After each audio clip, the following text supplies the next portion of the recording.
नमस्कार. आज आपण बनवूयात ओल्या काजूची भाजी. काजू वेळीवर कापून त्यातील गर काढून गरम पाण्यात टाकायचा, म्हणजे काजूचा चीक निघून जातो आणि सालही पटकन निघते. काजू गर कापून गरम पाण्यात 10 ते 15 मिनिटं ठेवून द्यायचे. अशा प्रकारे साल इझिली एकदम वेगळी होते. आता गॅसवर कढई ठेवून त्यामध्ये थोडे तेल घालून गरम करूयात. तेल गरम झाले की त्यात बारीक चिरलेला कांदा परतून घेऊयात. कांदा लालसर झाला की त्यात टोमॅटो आणि मीठ घालून घेऊयात, म्हणजे टोमॅटो पटकन शिजतो. 1 ते 2 मिनिटांसाठी झाकण मारून ठेवूयात. कांदा टोमॅटोला पाणी सुटले की त्यामध्ये आपण हळद आणि लाल तिखट घालून छान परतवून घेऊयात.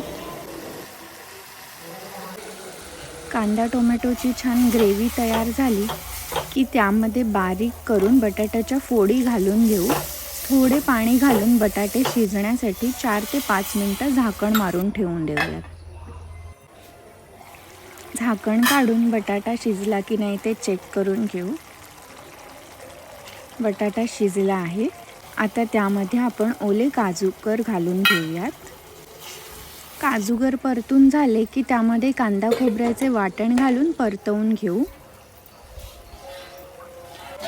ग्रेव्ही होण्या इतके थोडे पाणी घालून घेऊयात आणि सोबतच गरम मसाला थोडा घालून घेऊ. 3 ते 4 मिनिटं शिजण्यासाठी ठेवून देऊयात. 3 ते 4 मिनिटं झाकण मारून ठेवू.